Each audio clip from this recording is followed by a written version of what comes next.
Inscritos, Incrível Hulk 120. Essa capa aqui, ó. Uma capa muito louca. As capas mais lindas que eu tenho de formatinho. Uma das histórias que eu mais gosto é retirada. Aqui o Hulk vai enfrentar o lobisomem. Legal essa formação achosa aqui, ó, do Hulk. O argumento do Peter David, desenhos do Jeff Purvis e arte final da Mary Shevering.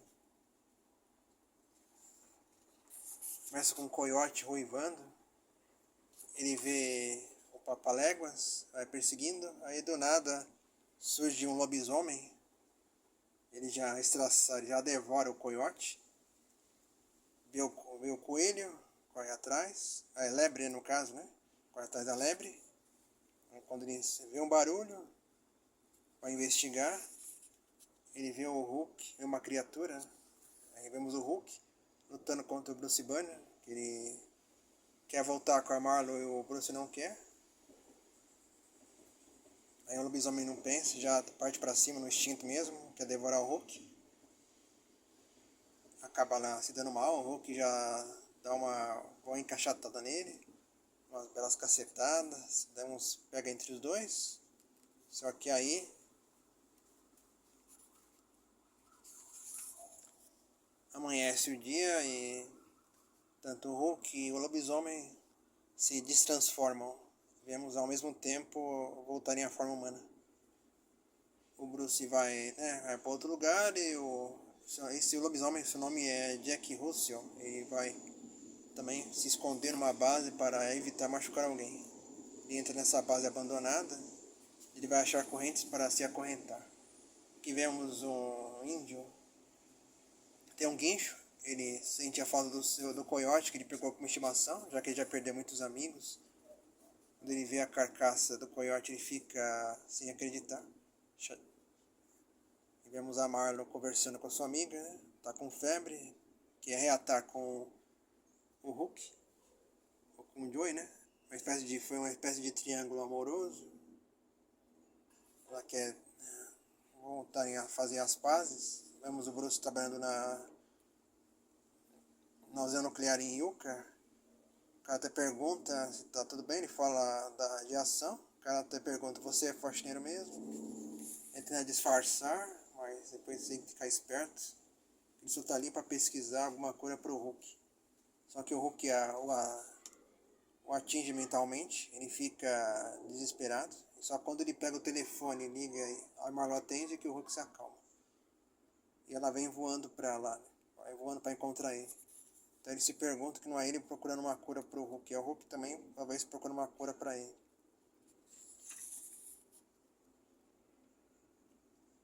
Me pergunta se eu só tenho uma instalação, um laboratório de radiação que ela demorou tanto. Ela bateu o carro num cacto, ela pede ajuda, aparece pro Jorge, levando o carro dela em guincho.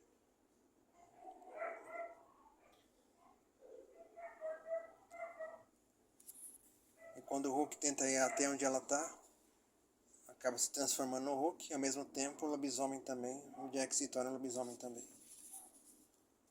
O que aparece já, e o lobisomem já tá solto também.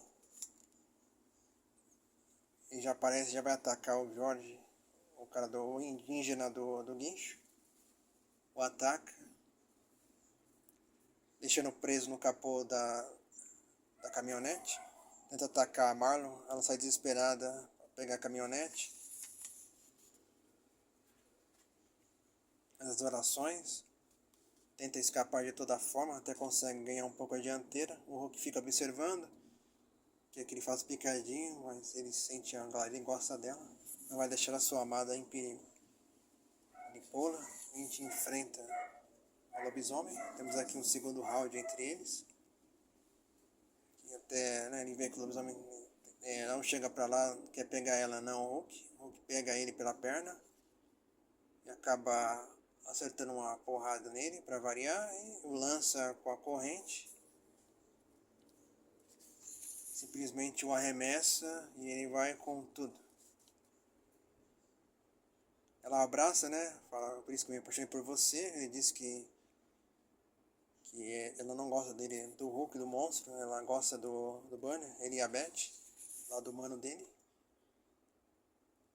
E assim eles se separam, tem a despedida e fim da história, né? A próxima edição seria Ato de Vingança, mas eu não tenho a parte do Hulk. Ato de Vingança só tenho 2 dos X-Men. A segunda história da Mulher Hulk, Ameaça Multimídia, ela está sendo abordada por jornalistas sobre um caso. Argumento do Steven Gerber, desenhos Brian Hitch e arte final Al Milgrom. Ela quer salvar as pessoas de serem esmagadas por uma viga. Ela tenta desvencilhar, mas ela é obrigada a dar um safanão nos caras, dos repórteres, para poder salvar as pessoas. Ela consegue pegar a viga antes que aconteça alguma tragédia, mas não evita o acidente tirado dos caminhões. Pessoas, claro, ficam impressionadas com seu físico.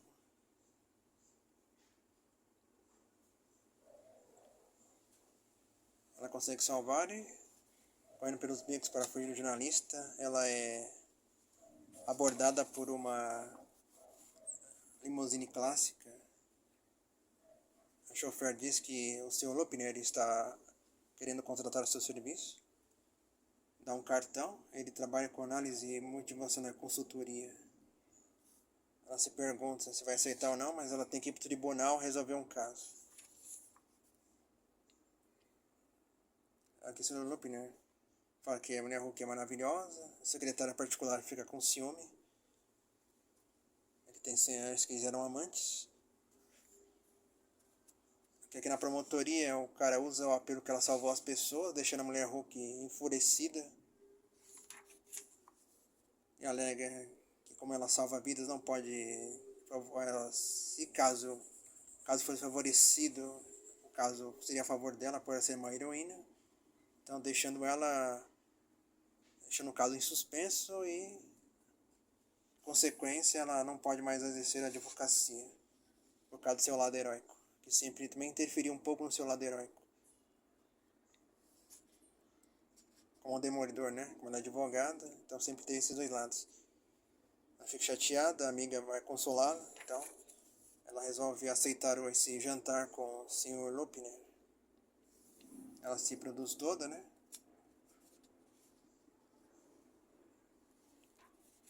Ela vê um quarteirão, mas é uma casa só. Então ela encontra o Sr. Lupner, começa a falar do que ele trabalha, para que ele alogia o seu ego para que ela possa ajudá-lo.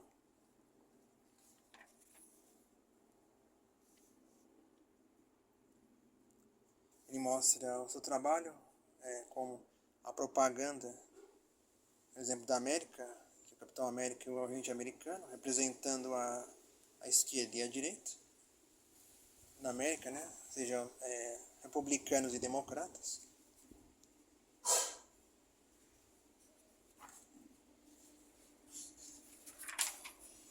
Uma imagem indenizadora da Mulher Hulk.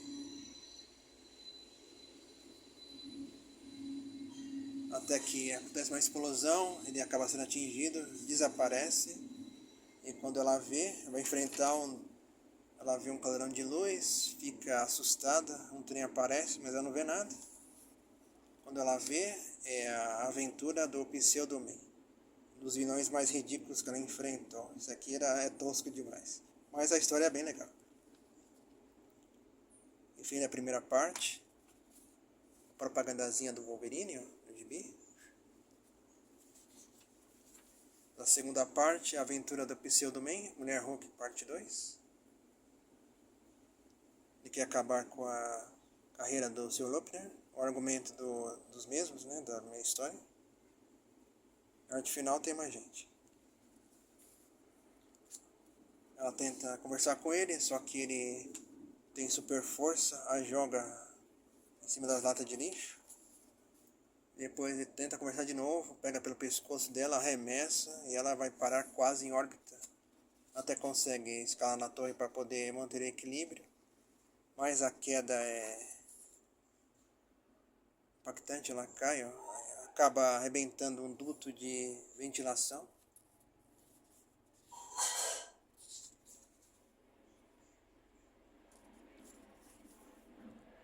Ela volta lá para investigar. Ela vê o Lupin sendo torturado. Ela consegue quebrar a maquinaria, seu equipamento do laboratório para salvar a sua vida. Então ele fala que o cara era de outro planeta, ele era para ser um candidato a presidente, mas descobrem que ele é um alienígena e acabou ferrando a carreira dele.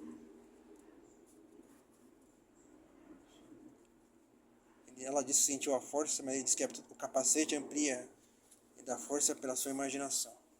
Transforma o cara num super-homem.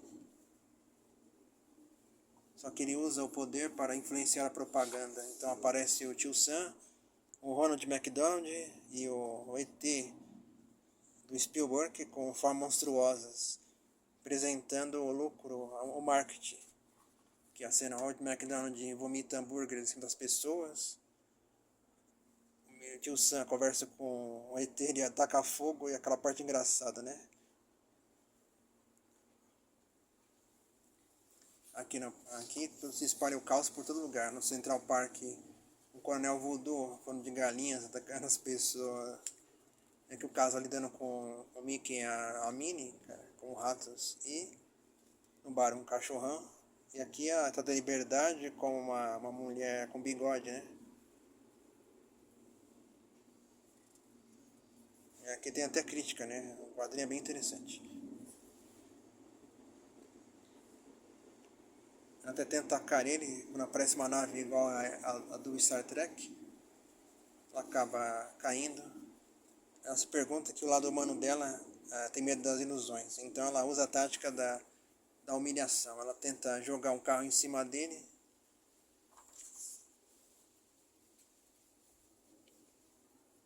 Ela tira o capacete, é atacado por uma luz fluoroscópica que a deixa inconsciente. Dá um clarão.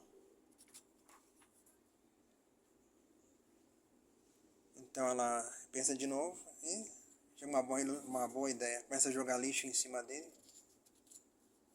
Lata de lixo, até um melão estragado para fazer ele perder a cabeça. Ele a joga em cima no chão. Ela pega os fios e dá uma choque nele. É assim, consegue tirar o capacete e derrotar o Pseudo-Man. Ela não aceita as ligações de volta do Sr. Lopner, andando pelo Central Park, diz que quer descansar um pouco. É uma ideia simples. Quando ela vê o coronel, ela pensa que é do Pseudo-Man, mas a amiga dela fala que ele é só o Coronel Hogan, um sacerdote voodoo, e há 35 anos fica andando com as galinhas decapitadas. E fim da história. Uma história extra aqui do Incrível Hulk, comento do Peter David, desenho da F. Purvis e arte final do Mark De Carlo, Coisa do Mar. Ele está cobrando uma dívida do parque do Marine World. A história é prelúdio para os ataques de Atlantis, quando ele trabalhava ainda para o Sr. Berenguete. O cara saiu de Las Vegas devendo, então ele foi cobrar a dívida. Ele disse que tem dinheiro para pagar. Ele disse que não quer esse barco. Ele fala que tem um parque aquático e pode ganhar muito dinheiro e pode... O Sr. Berenguete deve virar sócio. O Hulk vai conhecer e até assusta o tubarão. Vê a atração principal, Xandu, a baleia assassina. Ela dá um banho lá nos frequentadores, tudo ok, né? Tudo normal com o parque de aquático tem que ser. Só que a baleia começa a ficar estranha, começa a ficar agitada. Ela ataca o tratador, o mata instantaneamente, deixando as pessoas apavoradas. O Hulk até gosta de ver o espetáculo, o cara disse que não era para acontecer. Aí começa o pânico, a histeria, o povo correndo, perigo de encher uma criança abandonada, e a baleia vai para cima dos garotos, os ameaçando. Então o Hulk acaba conseguindo pegar a baleia em pleno ar, dando um sopapo na baleia, e ela vai levar para jogá-la ao alto mar.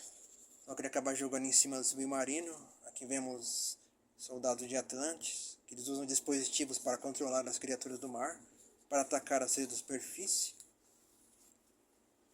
Simplesmente ele joga e manda os caras ir embora. E aqui você entende que é os Atrás de Atlantis. Eu não tenho essa edição ainda, é que eu não adquiri Almanac Marvel, Temos uma propaganda também da... Ao mesmo tempo lançaram Ato de Vingança. Esse eu só tenho 2 dos X-Men. E aqui achar a propaganda dos Ataques Atlantes. Mas a Super Almanac Marvel eu ainda não achei. A propaganda da Grandes Heróis Marvel do mês. O Justiceiro contra o Fantasma. Se você acompanhou até aqui, comentem, compartilhem, ajudem o Quadrinhos Irados a crescer.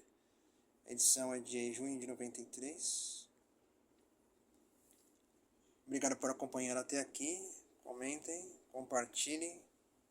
Uma ótima quarta-feira a todos e até a próxima.